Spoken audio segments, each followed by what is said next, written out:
وحده والصلاة على من لا نبي بعده وعلى آله وأصحابه أجمعين.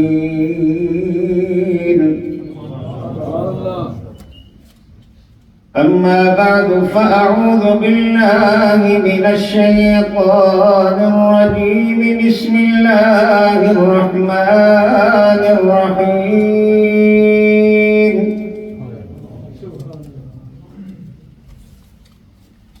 واذكروا نعمة الله عليكم إذ كنتم أعداء فألف بين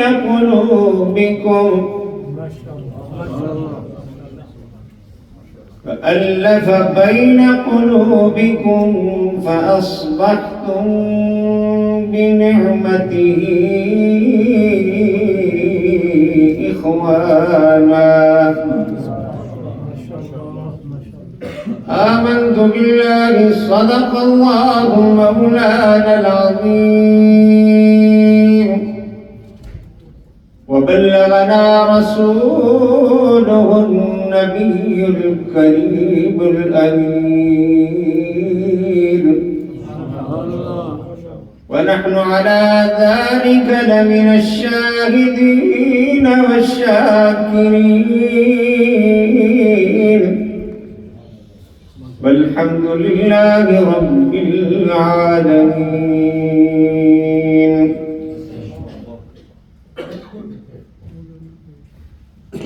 مولاي صل وسلم دائما أبدا على حبيبك خير الخلق كلهم.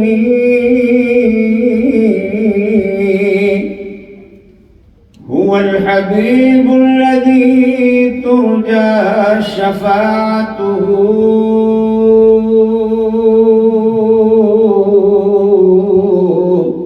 لكل هول من الأهوال مقتحم. بلغ العلا بكماله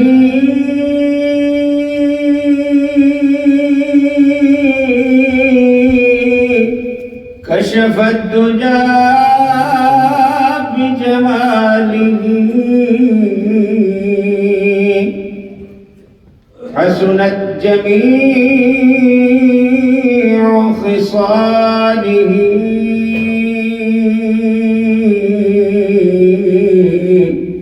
صلوا عليه وآله. اللهم صل على سيدنا مولانا محمد وعلى آل سيدنا مولانا محمد وبارك وسلم عليه. آج آپ کی اس انتہائی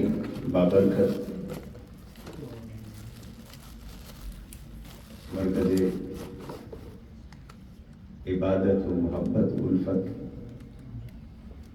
میں آپ تمام شرکائے مجلس بالخصوص عظیم علمی خانوادے کے چشم و شراب فضیلت الشیخ حضرت علامہ صفوت اللہ مجددی صاحب دامت برکاتہ العالیہ ایک انتہائی نورانی اور علمی شخصیت جناب علامہ مولانا ڈاکٹر محمد جمیل صاحب دامت برکاتہ العالیہ، حضرت علامہ مولانا قاری اسرار احمد صاحب مدثر العالی، آپ کی اس مرکز کے خطیب جناب حضرت علامہ حافظ محمد کوکب نورانی صاحب، صاحبزادہ محمد معصوم زبیر صاحب، پاکستان سے ہمارے معصومی صاحب تشریف لائے، یو کے سے ثنا خانہ مصطفیٰ، یہاں آپ کے لوکل، آپ کے یہ چمکتے ہوئے نورانی چہرے کے بزرگ نوجوان، یہ جتنے بھی اس وقت لائیو ہوا کے دوش پر ہمارے اس میلاد النبی کے پرنور اور پررونق پروگرام میں شریک ہیں، سب کی خدمت میں السلام علیکم ورحمۃ اللہ۔ مجھے اس بات کا احساس ہے کہ آپ ظہر کے بعد سے یہاں تشریف فرما ہیں اور بڑی محبت کے ساتھ، شوق اور ذوق کے ساتھ۔ یہ الگ بات ہے کہ وقت کے تقاضوں کے ساتھ چلنا، یہ اب اگر ہم اپنی مجبوری نہیں بنائیں گے تو وقت کے بہت سارے مسائل ہمارے لیے پریشان کن ہوں گے۔ آج کل یونیورسٹیوں میں بچے پڑھتے ہیں، یہاں بھی بیٹھے ہوں گے، یقیناً کالجز میں، یونیورسٹی میں جاتے ہیں۔ جو ماڈرن ریسرچ ہے اس کے مطابق کسی بھی لیکچر کو، گفتگو کو، کسی بات کو 20 منٹ تک بندہ پوری توجہ سے سن رہا ہوتا ہے اور اس کو کوئی ڈائیورشن نہیں ہے۔ 20 منٹ کے بعد گریجولی اس کا لیول آف انٹرسٹ اور لیول آف انڈرسٹینڈنگ نیچے جانا شروع ہو جاتا ہے۔ اسی لیے آپ نے بڑے بڑے لیکچر دیکھے ہوں گے، وہ کوشش ہوتی ہے کہ 40 منٹ کا لیکچر۔ ہمارے یہاں تو ہم اپنا فرض سمجھتے ہیں کہ ہم نے ٹائم پورا کرنا ہے، لیکن بڑے بڑے کانفرنسز میں ہم جاتے ہیں، سیمینار میں بھی آج کل جو ہوتے ہیں ورلڈ لیول کے، جو بڑی حکومتی سطح کے بھی ہوتے ہیں، وہ بھی یہ خیال رکھتے ہیں کہ جو آنے والے ہیں ان کا کہیں لیول آف انٹرسٹ بیٹھ تو نہیں گیا۔ ابھی انسان کو اللہ نے ایسی مشین بنایا، اس کے اندر کچھ ایسے پرزے فٹ ہیں کہ انسان نیچر سے نہیں لڑ سکتا۔ آپ بے شک اس کو کوئی بھی نعرہ دیں، کوئی بھی رنگ دیں، کوئی بھی نام دیں، فطرت سے تو بندہ نہیں کر سکتا۔ ہمارے یہاں جب کلاسیں بھی ہوتی تھی تو 40 منٹ کا لیکچر ہے، اس کے بعد بریک ہے، پھر 2 پیریڈ ہیں، پھر بریک ہے، تاکہ جو طالب علم جو اس نے علم حاصل کرنا ہے اور ساری زندگی اس کا حصہ بننا ہے، تو یہ نہ ہو کہ وہ انٹرسٹ لوز کر جائے اور استاد علم و معرفت کے موتی بہا رہا ہو، سائنس پڑھا رہا ہو، ٹیکنالوجی پڑھا رہا ہو، بیسک پرنسپل اس کو پڑھا رہا ہو ماڈرن، لیکن وہ اس کے وہ جو لیول آف انٹرسٹ اور انڈرسٹینڈنگ اور تھکاوٹ کا لیول ہے، وہ اس مقام پر پہنچے کہ وہ سارے موتی ادھر ادھر بکھر جائیں لیکن اس کے دماغ میں کچھ ہے نہ بیٹھے۔ میں ہمیشہ اپنے بزرگوں سے، مجلس کرنے والوں سے یہ کہتا ہوں کہ کسی چیز کی طوالت یا لمبا کرنا یہ کوئی کمال نہیں ہوتا، اسے بامقصد بنانا کمال ہوتا ہے۔ اور کیا پوری کائنات کے لیے کتاب ہدایت قرآن 30 پاروں کا مشتمل ہے، اسے آپ پھر جتنے علوم و معارف نکالتے رہیں۔ تو مجھے اس لیے یہ میرا موضوع نہیں ہے، میں نے اس لیے کہا کہ آپ تھک گئے ہوں گے اور اتنی دیر سے بیٹھے ہیں ظہر کے بعد سے، تو یہ میں کوشش کروں گا کہ میں آپ کا زیادہ وقت نہ دوں۔ اس لیے بلا تمہید کچھ ٹوٹی پھوٹی باتیں اپنی زبان میں، جو باتیں تو میرے حوالے سے، میرے کہنے کے حوالے سے ٹوٹی پھوٹی ہوں گی، لیکن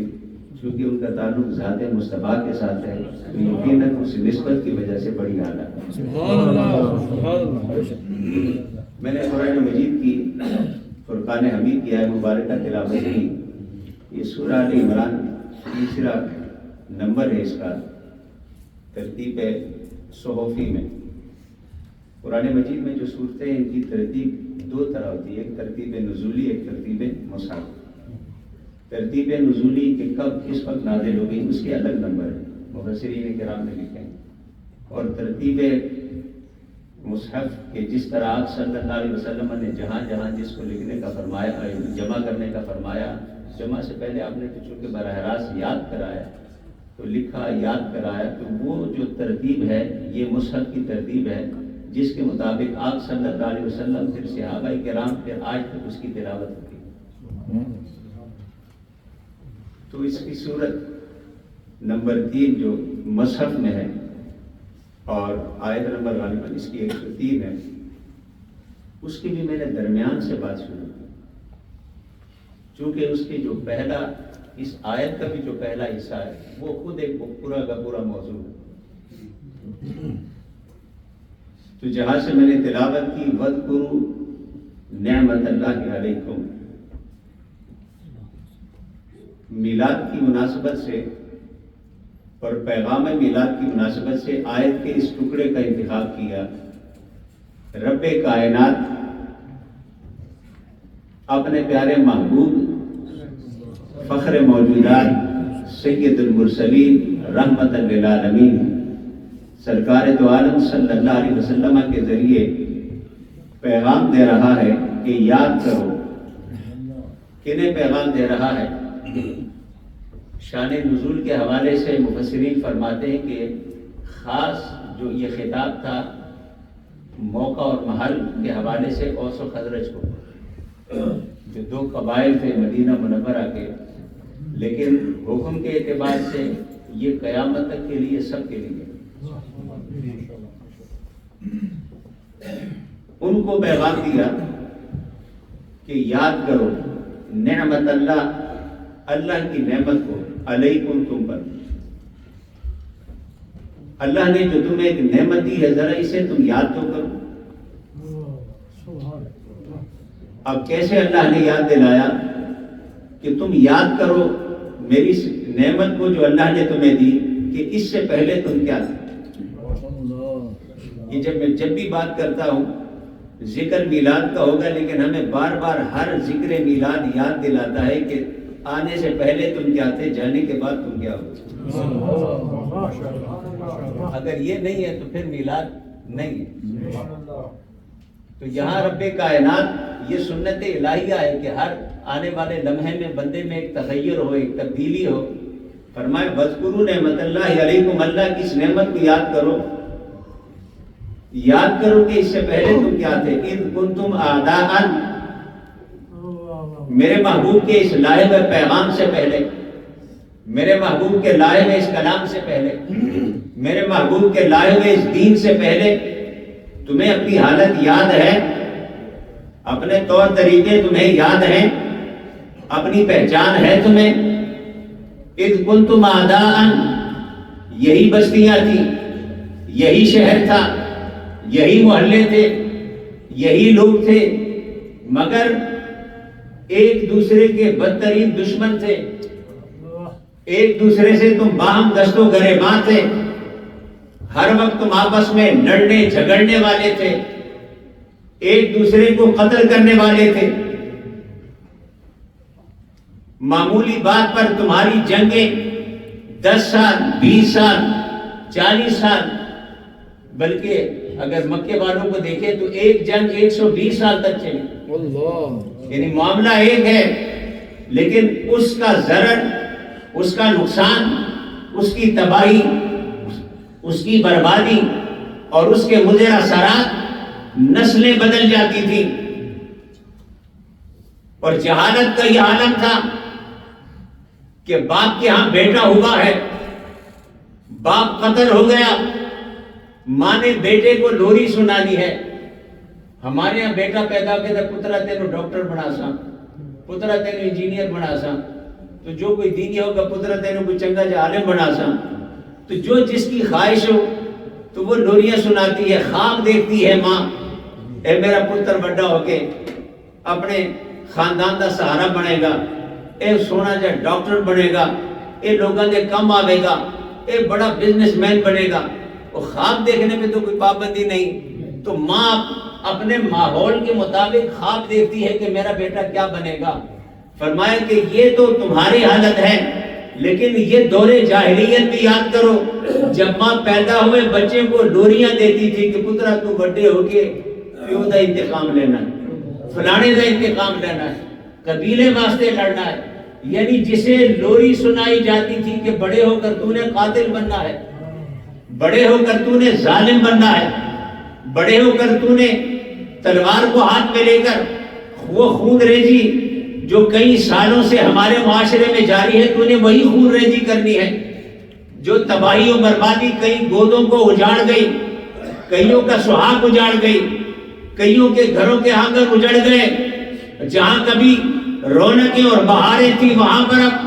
خاموش خزاں کے پتوں کی طرح خاموش سائے ہیں، اپنے گھروں کے سہاگ گزر چکے ہیں،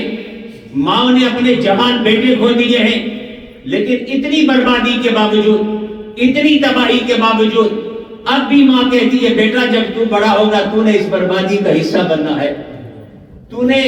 اپنی قبائلی عصبیت کے لیے، خاندان کی ناک کے لیے تو نے میدان کارزار میں اترنا ہے۔ تو فرمائے جب یہ ساری تصویر ذرا چشمے تصور میں سوچو، ہر طرف جہاں پر تیر و تفنگ کی اور ہر طرف تلواروں کی چھنکار آتی تھی، نہ علم سے کوئی سروکار، نہ اخلاق سے کوئی سروکار، نہ تعلیم سے کوئی سروکار، نہ تربیت سے کوئی سروکار، ایک اندھیرا ماحول ہے، ہر طرف ظلم جبر ہے، ہر طرف طاقت ہے، اور ہر ایک اپنے طاقت کے نشے میں ڈوبا ہوا ہے، زمین پر خدا بنا ہوا ہے، اور طاقت ہی سب کچھ ہے، جبر کا، ظلمتوں کا نظام ہے جسے دور جاہلیت کہا جاتا ہے۔ اذ کنتم احداً، فرمایا آج جو تم رونقیں دیکھ رہے ہو ذرا پیچھے پلٹ کر تو دیکھو، جب تم ایک دوسرے کے دشمن تھے پھر کیا ہوا، میرے رب نے تم پہ کیا کرم کیا، میرا یہ محبوب والضحیٰ زلفوں والا، واللیل زلفوں والا، والضحیٰ چہرے والا، علم نشرہ سینے والا، میں نے اپنے اس محبوب کو تمہارے درمیان مبعوث کیا، میرا پیغام لے کر تمہارے پاس آیا، جس پیغام میں علم تھا، جس میں محبت تھی، جس میں تربیت تھی، جس میں نظام تھا، جس میں بندگی کا اور جینے کا مقصد تھا، کہ تمہیں خدا نے فقط لڑنے جھگڑنے کے لیے نہیں پیدا کیا، تم حیوانی معاشرے میں نہیں رہ رہے، تم اشرف المخلوقات ہو، جس نے تمہیں یاد دلایا کہ وَلَقَدْ كَرَّمْنَا بَنِي آدَمَ، اے جانوروں کی طرح رہنے والے، اے آدم کی اولاد، اللہ نے تجھے کرامت کا تاج پہنایا ہے، لَقَدْ خَلَقْنَا الْإِنسَانَ فِي أَحْسَنِ تَقْوِيمٍ، تو درندوں کی طرح زمین پر درندگی پھیلاتا ہے، اللہ نے تو تجھے حسین سراپا عطا کیا ہے، یہ حسن تجھے عطا کیا، انی جاعل فی الارض خلیفہ، تو زمین پر وحشت و بربریت پھیلاتا ہے، ہم نے تو زمین پہ تجھے اپنی نیابت کے لیے بھیجا ہے کہ تو خدا کے پیغام کو کائنات تک پہنچائے گا، اور جن جن چیزوں کو تو پوچھتا ہے، جن کی تو عبادت کرتا ہے، یہ پتھر، یہ شجر، یہ حجر، یہ سارے جن کو تو نے خدا بنایا ہے، خلق لکم ما فی السماوات وما فی الارض جميعا، یہ تیرے خدا بننے کے قابل نہ تھے، ان سب کو تو خدا نے تیرا خادم بنایا تھا، تو ان ساروں سے افضل ہے، ان ساروں سے برتر ہے، جس کے آگے تو جبھی جھکاتا ہے، کائنات نظام میں تو خدا نے اس کا حصہ تیری خدمت رکھا ہے، تو اپنی خدمت کی چیزوں کے آگے جھکا پھرتا ہے، اسے بھلا دیا ہے جس نے ساری کائنات میں تجھے اتنا کمال عطا کیا۔ سبحان اللہ۔ آدان، اس جہالت نے، اس بدلے کی آگ نے تمہیں اندھا کر دیا ہے، فَأَلَّفَ بَيْنَ قُلُوبِكُمْ، فرمایا کہ پھر کیا ہوا، میرے اس محبوب نے آ کر تمہیں ایک ایسا نغمہ سنایا، ایک ایسا ترانہ سنایا، ایک ایسا میسج تمہیں دیا، ایک ایسا میرا پیار بھرا محبت بھرا پیغام سنایا، فَأَلَّفَ بَيْنَ قُلُوبِكُمْ، اور صرف سنایا نہیں، اپنی سیرت سے کر کے دکھایا، اور پھر تم ایک دوسرے کا گریبان پکڑنے والے ایک دوسرے سے گلے ملنے لگے، ایک دوسرے کے گلے پڑنے والے گلے ملنے لگے، گریبان پھاڑنے والے ایک دوسرے کے ساتھ شانہ بشانہ کھڑے ہو کر اس کے کام آنے لگے۔ فَأَلَّفَ بَيْنَ قُلُوبِكُمْ، اللہ نے تمہارے دلوں میں ایک دوسرے کے لیے نفرتوں کی آگ جو جل رہی تھی، صدیوں سے جل رہی تھی، صدیوں سے جل رہی تھی، جس نے تمہارے معاشرے کو، تمہارے محلوں کو، تمہارے شہروں کو، تمہارے گھروں کو، تمہاری اولادوں کو، سب کو اس آگ نے جلا رہا تھا، جلا کر راکھ کر دیا تھا۔ فَأَلَّفَ بَيْنَ قُلُوبِكُمْ، نفرت، عداوت، بغض کی آگ رب کائنات نے اس دل سے نکالی، اور اس میں ایک دوسرے کے لیے محبت کے حسین جذبات بن دیے۔ سبحان اللہ۔ فَأَصْبَحْتُمْ بِنِعْمَتِهِ إِخْوَانًا، یہ وہ نعمت ہے جو میں نے تمہیں دی، اس نعمت کے صدقے، اس نعمت کے بدلے، اس نعمت کے ذریعے خدا نے تمہیں دشمنوں کو ایک دوسرے کا بھائی بنا دیا۔ پھر آگے فرمایا وَكُنْتُمْ عَلَى شَفَا، تم حفرۃ من النار، تم بربادی اور گمراہی کے گڑھے کے بالکل کنارے پر کھڑے تھے، بندہ چلتا ہے نا بالکل کنارے پر کھڑا ہو, بالکل قریب ہے کہ گڑھے میں گر جائے. فَأَنْقَذَكُم مِّنْهَا, بس قریب تھا کہ تم گر کر برباد ہو جاتے, تمہارا نام و نشان مٹ جاتا, تباہی و بربادی کے قصے تمہارے رہ جاتے. فَأَنْقَذَكُم مِّنْهَا, تمہارے رب نے اس بربادی سے تمہیں بچا لیا. سبحان اللہ, سبحان اللہ. یہ دو قبیلے تھے اوس و خزرج. غزوہ حنین کے موقع پر جب جنگ ہوئی تو کچھ ایسے تھے جنہوں نے نیا نیا اسلام قبول کیا تھا. آپ کے علم میں ہونا چاہیے کہ غزوہ حنین فتح مکہ کے معاً بات ہوا عارفہ. اب فتح مکہ ایک عظیم فتح تھا. بڑے بڑے لوگ جو انتظار میں تھے کہ ان کا کیا بنے گا, تیل اور تیل کی دھار دیکھتے ہیں, یا جن تک پیغام نہ پہنچا تھا, جو ابھی کسی حوالے سے شش و پنج میں تھے, فتح مکہ نے پوری تصویر مکے کی بدل دی. وہ جو فرمایا نا کہ کہاں وہ راتیں کہ مصطفیٰ کے غلام چھپ چھپ کر تلاوت کریں کہ کوئی سن نہ لے, چھپ چھپ کر عبادت کریں کہ کوئی دیکھ نہ لے, کلمہ پڑھے مگر اپنا کلمہ پڑھنا ظاہر نہ کریں. اور کہاں وہ فتح مکہ کہ خدا کہے وَرَأَيْتَ النَّاسَ يَدْخُلُونَ فِي دِينِ اللَّهِ أَفْوَاجًا, پھر چھپنے کی نہیں, اب فوج در فوج, جماعت در جماعت, گروہ در گروہ لوگ آ رہے ہیں, اسلام قبول کر رہے ہیں. اب ایک عظیم منظر ہے, کہاں وہ تنہائی کی راتیں, کہاں وہ راتوں کو صحابہ مکہ سے ہجرت کریں, چھپ چھپا کر با صحابہ کریں. ہر ایک نے حضرت عمر کی طرح ہتھیار باندھ کر نہیں آئے, مکہ سے نکلے, جب جس کو جہاں موقع ملے اپنا گھر چھوڑا, اپنی تجارت چھوڑی, اپنی معیشت چھوڑی, اپنی اولاد چھوڑی, اپنا گھر بار چھوڑا, اپنے رشتہ دار چھوڑے, اور خاموشی سے مکہ سے ہجرت کر کے مدینہ میں جا بسے. اور مشرکین مکہ کہتے تھے کہ جس کے نکلنے کی خبر ہو بتاؤ تاکہ ہم اسے پابند سلاسل کر سکیں. اور کہاں وہ مصطفیٰ کا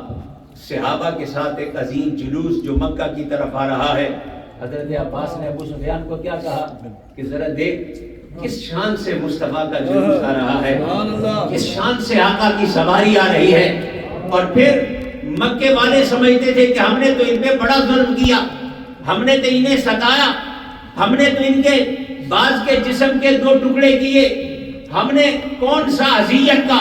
کون سا تکلیف کا اور کون سا ستانے کا حربہ نہ تھا جو ہم نے استعمال نہ کیا ہو. تو اب بدلے کا وقت ہے, اسی لیے کسی نے کہا نا الیوم یوم المرحمہ, آج تو بدلے کا دن ہے. جب حضور کی سماعتوں سے آواز ٹکرائی اور آپ کو بتایا گیا کہ آپ کے لشکر میں سے کوئی کہتا ہے کہ آج بدلے کا دن ہے, مصطفیٰ نے فرمایا نہیں نہیں, سب کو میرے آقا کا, سب کو مصطفیٰ کا پیغام پہنچا دو. الیوم یوم المرحمہ, آج بدلے کا نہیں, آج تو بخشنے کا دن ہے, آج تو درگزر کا دن ہے, آج تو